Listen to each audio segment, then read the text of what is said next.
obviously you're going to do a reflective statement over the weekend, so you kind of think from the perspective that you know nothing about the contextual and historical element of A Doll's House. Remember, it's how does the contextual and social understanding of this discussion broaden your knowledge of the play. Yeah? So that's, remember those key ideas in the reflective statement. Are we meant to do this before we read the book? No. Okay. It's the idea you read the book, Uh-huh. you read the play, But then still you the- research the context, and then you go, oh, that's really interesting, because that kind of shades a bit of light on actually Nora and how, you know, those sort of things there. Okay. So it's assimilating, it's placing the book in its historical and social context. All right? Any questions? So obviously in a time and fashion, go round. You have about half an hour. That should be splendid. All right? Okay, I'll pop in and do that. Okay, who's going to go first? Katie? Emma. Very good. Okay. Thank you very much. Hello, Katie. Shall we go around and say our topics? Yes. Sure. Let's do that. Okay, mine was Ibsen's. Really? Really? I really What happened? Her hair always looks good. It's funny because when we first did this, I was like, we have to be so good. But now I'm like, oh, it's relaxed. You just need to get a few points for an essay about it. Hi, JP. Okay. Continuing. Okay, so mine was Ibsen's comments on A Doll's House specifically, like his reply to all the criticism and things like that, specifically the ending. Okay, mine was the economy in 1880s Norway. Mine was fashion in the 1800s. Oh, mine was perceptions of the play and criticisms of the play. And mine was family in 1880s Norway. Okay, so I'll start, I guess. It's really funny. And Brooklyn. And it's and one of the characters kind of looks like. Okay.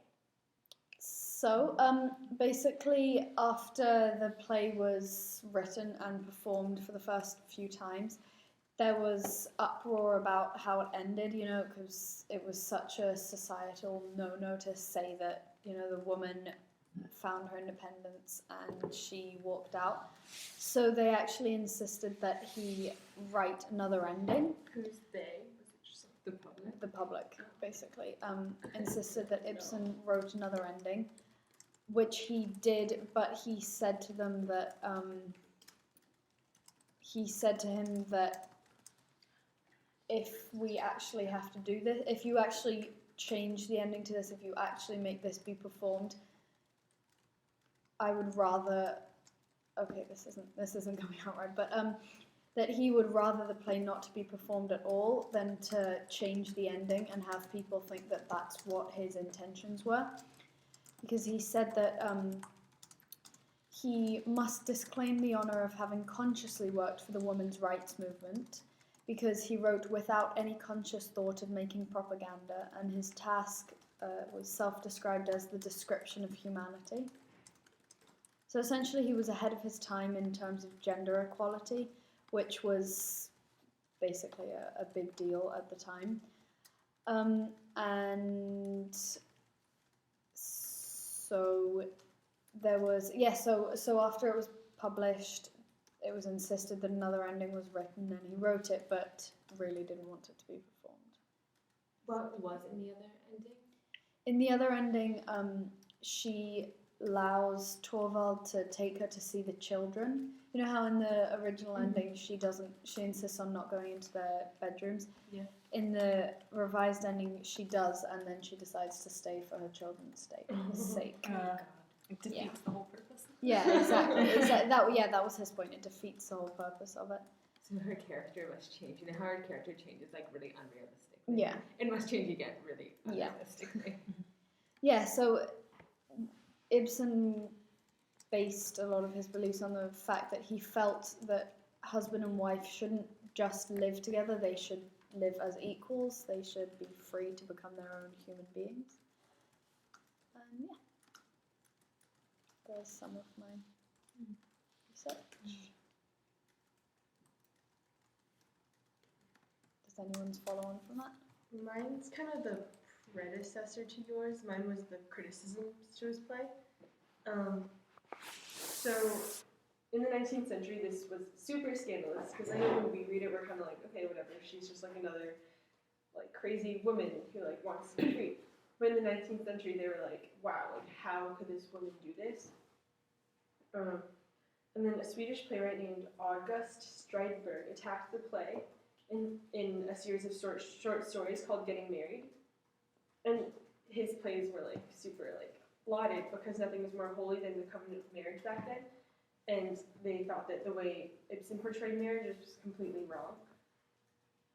There were a few open-minded critics who thought that his willingness to examine society without prejudice was exhilarating. So it was not everyone was completely against it. It's not like everyone hated Ibsen, obviously, because his play is so popular today. In Germany, a lead actress refused to play the part of Nora unless the ending was changed. So clearly, even women kind of had were a bit standoffish to his play, which is a bit strange because you think women would be very for it. Yeah, like Katie said, in the alternate ending, Nora gives her husband a chance to go see the children and stuff. All productions today use the alternate ending. Use the original ending. And all film versions do. And one critic noted that the slam door reverberated across the roof of the world. So I guess this play had a pretty big impact on society back then. It was pretty big. It was kind of like Twilight, but not. Wait, Yeah. the slam door vertebrate across the world? Yeah, like when Nora slammed the door. Reverberated. Yeah. A slam door reverberated across the world. Because the radical departure from traditional behavior in the theatrical convention involves in Nora leaving home. The slamming door has come to the slamming door was the representation of the play that was like so big, like the slam door of Nora. Like, wow, That's really how dare she? Yeah. Are there still copies like where you can see the original ending in it? No, this is the original ending. I mean, not the the revised. You could probably find it somewhere, but as far as I know, Little dare all searching to get to one. as far as I know, it was never actually performed because Ibsen himself was so bothered by the fact that he would have to write an alternate ending that I don't think it was ever performed, but I'm not sure. That's interesting. Okay, well, can I go on from there? It's related. I had the economy, so similar, just what's going on in the world at that time. Basically, Norway's economy was doing really well, but then they suffered a depression starting in the 1880s. In particular, their fishing industry suffered. And so they tried to move their economy to a more research-based economy, but focusing on other things other than fish. But here are some specifics. So basically, the GDP stagnated, and so a lot of immigration took place from Norway to North America. And at its peak in 1882, about 28,804 people emigrated and left the country. So, along with this emigration, about 77.29% of the country's surplus left. So that was also not helpful. And so another factor for the depression was Norway depended a lot on the international economy, and in particular the United Kingdom. And they were having a slow economic growth, and they weren't really industrializing at that time.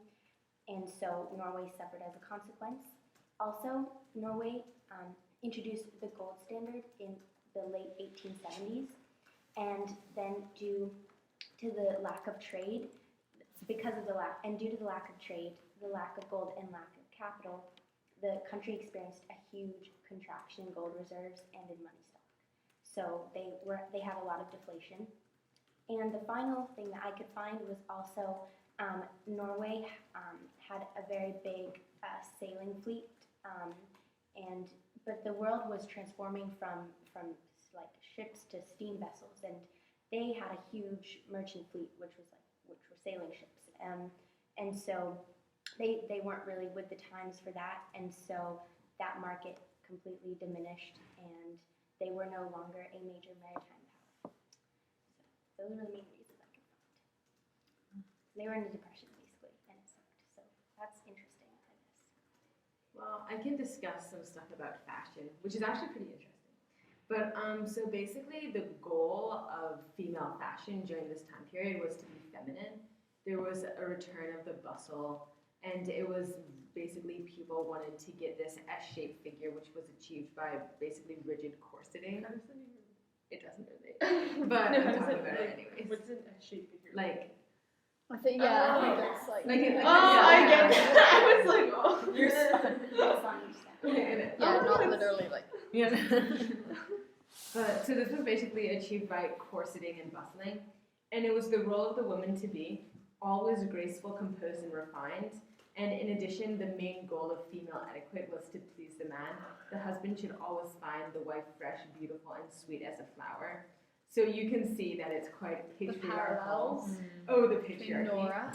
And women's fashion would always reflect their home's interior furnishing.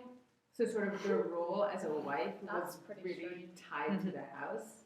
Wait, their fashion would have to match their So furniture? like, let's match the curtains. Yeah. So really, I don't think it's like have to, but I think it was just kind of Like, oh, because she was always in the house when So people it's like- came. It was Yeah. like, here That's I am with so my funny. home. yeah, I'm part of the whole Yeah. universe. Oh, Yeah, wow. Oh, that's that's pretty wonderful. So isn't that kind Let's of start strange? doing that. Whoa, that'd be weird. I do get that because I match like my Christmas pajamas to my Christmas sheets. I don't know, like to be like cute. Yeah. Right. So yeah. So basically, as I said, there was really a throw for women to look feminine and to look curvy and stuff, and men wore suits and overcoats and would wear neckties and ascots, so very masculine. And beards were also popular and common. As we saw in the film. with As we saw in Torvald. the film. Oh god. Torvald's very beautiful beard. Toby's hair in the place is so true. Yes. I was like, put it down. Guys, sorry. Should I transition with family? All right. So when I was reading about families in like 1880s Norway, I was kind of like, oh, not much to hear. But like, I read that there was almost like a transition between a very traditional family and what we know is sort of the modern Western European family. And most like historians and sociologists say that the transition happened around like in the middle of the 18th century, in the middle of like the 1880s, and so sort of like I don't know, what is that like middle 18th century is like yeah The 19th century. 19th century, yeah. So it was like it was sort of like okay, it was beginning to transition. From what to what? So sort of a very like I'll talk more about it in a sec, but it's like traditional family to like a more modern Western family. So a doll's house sort of seems to take place almost in this tradition because you have traditional sort of European families where a lot of marriage was it was less based on love and more based on just sort of practicality, convenience, and you sort of have that sense when Nora's like talking to Torvald about, you know, how she's just gone from her father's house to his house. There's no like transition period for herself. And so there's little evidence that like the relationship between husband and wife was like based upon mutual affection and companionship. And so it was like there was romantic love, but it wasn't really considered an appropriate base for marriage, like solely. So that was more traditional. And so the role of the wife, it was valuable, but more in economic terms. So she was very, domestic, and she served as domestic labor for the husband, and also a crucial role of like bearing a husband's children. So it was her value was really little beyond this. It wasn't like a strong marital relationship wasn't really super encouraged. And then you have sort of the move to the more like modern family, in which you sort of see more people getting married for like reasons of companionship and reasons of love, and the female's role sort of extending outside the house a little bit. But you had sort of a doll's house being taken place in the transition between the two periods, which I think is evident. Yeah, I actually have a bit that follows on from that. I found that A Doll's House was actually based on a true story, or an experience that Ibsen had. So he had a good friend called Laura Keeler. Basically, Laura. yeah, basically. Basically everything that happened between Nora and Torvald happened to Laura and her husband. So Laura's husband had tuberculosis and she wanted a loan to get the medication, and she couldn't get it, so she forged it. And unlike Nora, she was found out right away. And when her husband discovered that, and when she was found out, he divorced her and he sent her to an asylum. But then 2 years later, he urged her to come back to him and their children. So this kind of goes back to the families being important. So the mother was very much there to look after the children and look after the husband, but not in a very... Like if he sent her off to the asylum in the first place and then brought her back because he realised it was more practical to have her around rather than wanting her around because he liked having her around. Yeah, and actually Ibsen wrote the play at the time that Keela had been committed to the asylum, so at that point she hadn't come back, so that maybe that's why the play ended the way it did. So.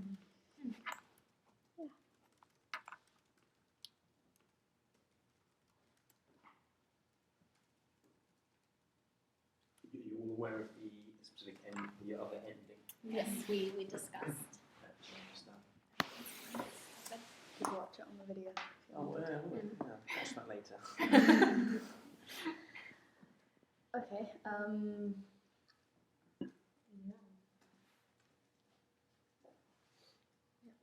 How does all of this relate back to the doll's house, and how does it contextualize our understanding? It shows that Norway was super patriarchal. We talked about it with the families, right? So in terms of like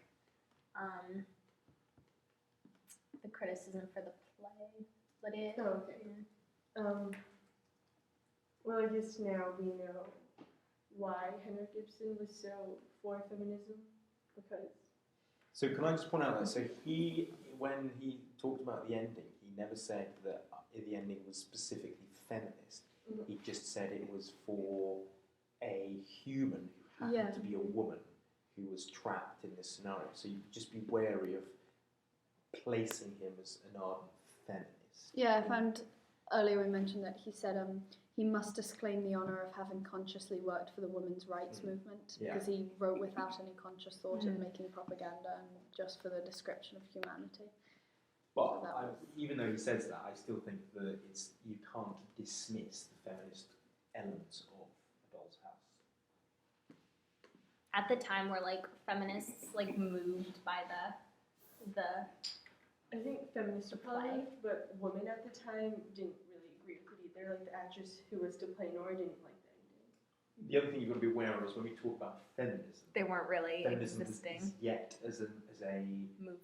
theoretical movement sort of being, because the first wave of feminism kind of was more the latter end of the 19th century. In a way, it's kind of like he was...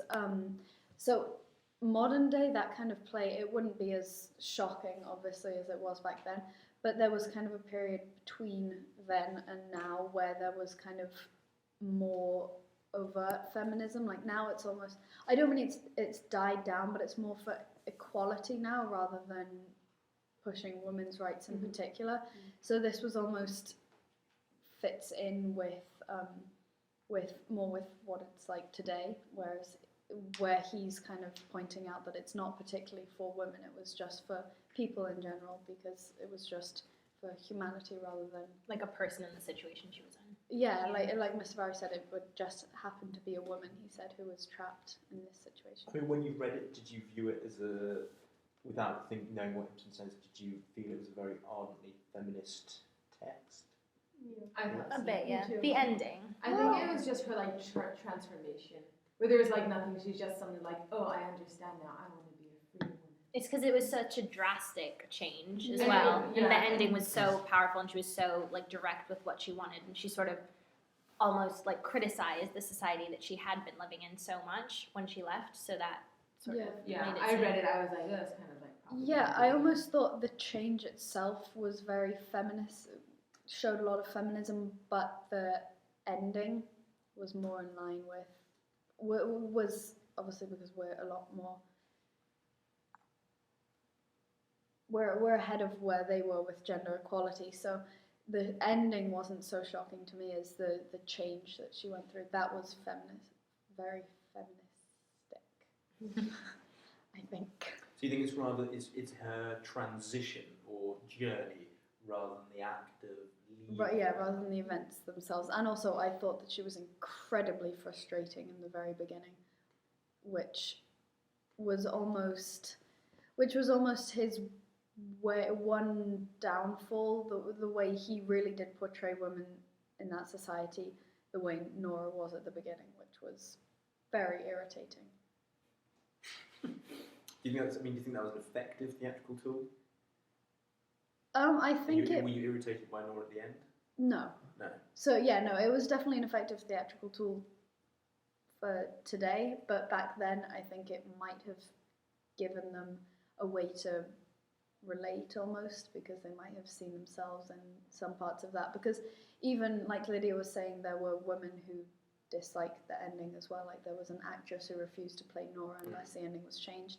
So it was so ingrained in society that even women disliked it. So that might have been a way for them to access it.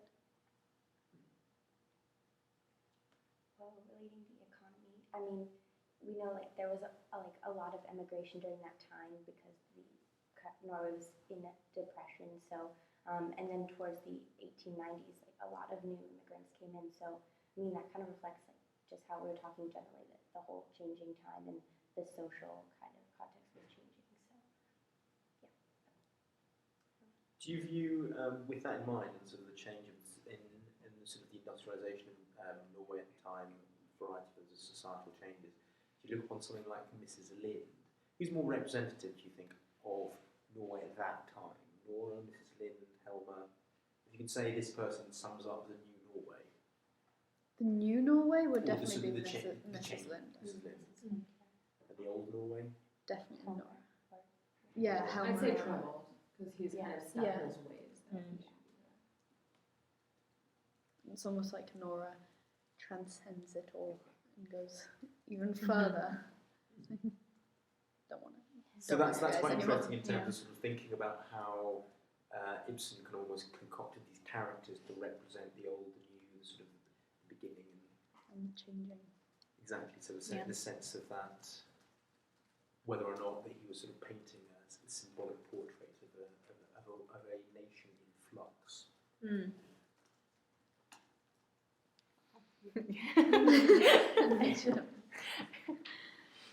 Good. Have we all gone round? We have. Yeah. Is there anything else you want to discuss, or how long has the discussion been so far? 23 minutes. 23 minutes.